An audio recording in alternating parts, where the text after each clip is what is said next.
Hello, this is Talking Europe. They're known as forever chemicals, synthetic compounds that resist breakdown in the human body and in the environment.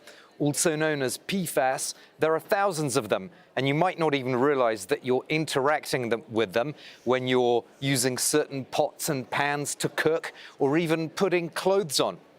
The EU does have a strict rulebook on chemicals when compared to other parts of the world, but some say that industrial lobbying is holding back more stringent regulation.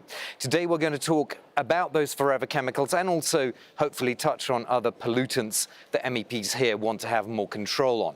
Let's introduce our guests. Sander Smit is a Dutch MEP from the European Conservatives and Reformists and a member of the Farmer Citizen Movement in the Netherlands and also a member of ENVI, the Environment Committee here. Welcome to you. Thank you. And I'm also joined by Tilly Metz, a Luxembourgish MEP from the group of the Greens. She's vice chair of Sant, the Committee on Public Health. Welcome to you as well.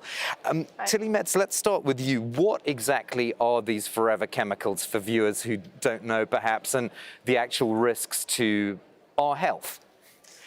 Yeah, so the forever chemicals are substances, chemical substances that we find in a lot of products. We speak about textile, we speak about cosmetics, we speak also about medical devices or semiconductor. So in a lot of products we have this forever chemicals, and they are not called for nothing forever chemicals because they don't disappear, and really to make them disappear, if we succeed to do so, this is very expensive, very high in energy also cost, and not really efficient also. So we find them even in our blood in the meantime. So that's why, and they are very hazardous for human health, but for also environmental health. On human health, for example, they can cause cancer, but they can also harm our reproduction. So it's really important that we act on this and that we consider really phasing out of these PFAS, of these eternal chemicals.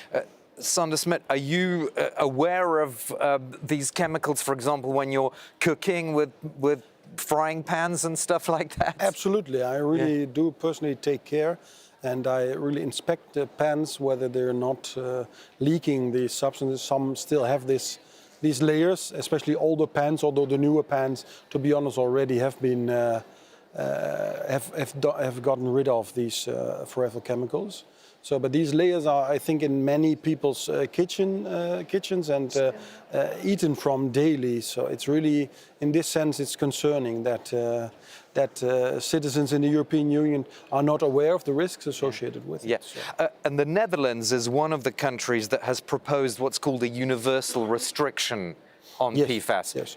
Do you agree with that idea? I think that we need to restrict PFAS, but we also need a derogation. So I'm really in agreement with the opinions from both committees of the European Chemicals Agency, ECHA, that we need a ban of phasing out of PFAS, but doing so with common sense. My part is really about common sense, so having certain derogations for medical applications, for semiconductors, for other technologies where there's no safe alternative. But nevertheless, I think a broad majority of Parliament can agree that we need this phasing out, working towards such a ban.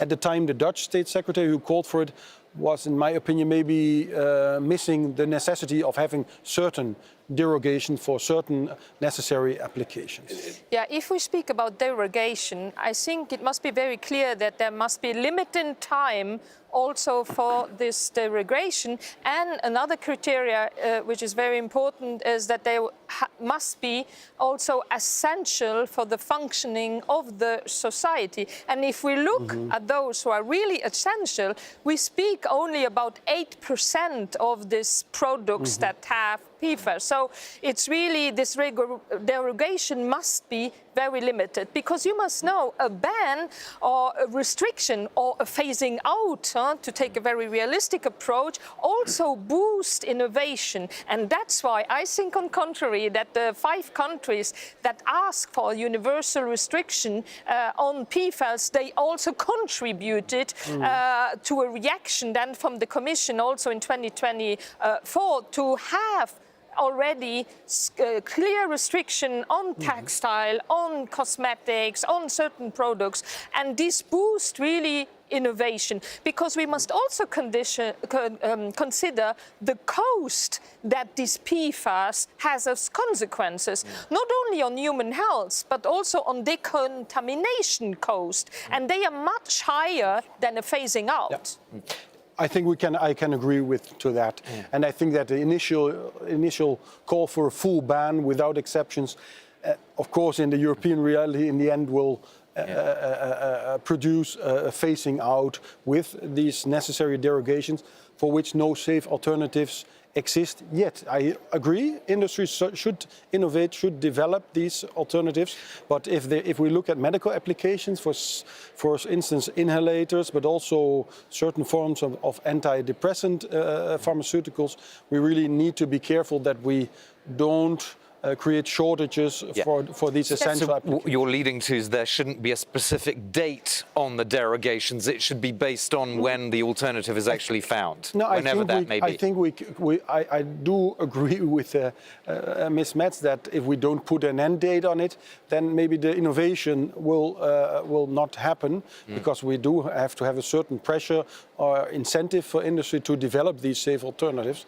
But I think we need to be pragmatic for these essential applications. But we should also not do as if nothing has happened ever since. And since this call, we have a ban on PFAS in fire extinguishers, textiles. So we do have progress in the European Union. And I think we need to build on that to gradually, but certainly work toward this phasing out, but without losing the public support, because if there would be no inhalators and medical applications available anymore, then I think also political support for this phasing out might I think it's important also to the consumers that we are transparent, that we have the labeling, and I think it's these two criteria. So the derogation only limited in time, or three criteria, they must be essential for the functioning of the society, and certainly you say that there must be no current alternatives. And in a lot of sectors we have alternatives already now, because speaking about health, it's true that certain medical devices we still have to work on the alternatives, not for stents for the heart, for example. We need to work on alternatives there for sure. But and we must be honest, it's a huge public health issue if we don't react. One other dimension I need to mention with both of you is lobbying by the chemicals industry, including here at the European Parliament. And just briefly, Tilly Metz, what is the problem that you've identified on that front in terms of perhaps holding back faster progress? I found it really scandalous, I must say, that certain companies, I will not name them, but they have a very big site also in my country, that very big companies spend more money, like 34% of their budget they used to spend in lobbying instead of research of alternatives. That is a scandal. And they know already for a very long time that these eternal chemicals exist and that they have very negative consequences on human health. So it's continuing just business as usual, just in order not to change their production and their manufacturing. But I think for the society, it's much more expensive not to act, as I said already. On the lobbying side, have you actually been lobbied, by the way, by chemicals? Yes, I must say not as scandalously or as avariciously like Ms. Metz maybe. I have been approached, but because I already had, after that I hold a very pragmatic approach to this phasing out derogation, I think I was less a target, and maybe also in position. But I do think that it's important to keep in mind that also certain companies have historically also contributed to pollution with PFAS. In Flanders we have examples, in the Netherlands as well. When I worked here as a policy advisor years ago, I myself was even approached because I had drafted written questions for a then member of parliament on the environmental pollutions and emissions by a plant producing PFAS. And then I was already also shocked by the budget they really spent on lobbying, and there were really even very high-ranking, I also won't name them, very high-ranking former commission officials approaching me. As an advisor, you you think, yeah, I'm doing the right thing if they really bring these prominent people to your desk to lobby you. So it was, but I didn't give in back then. The politician I worked for didn't give in.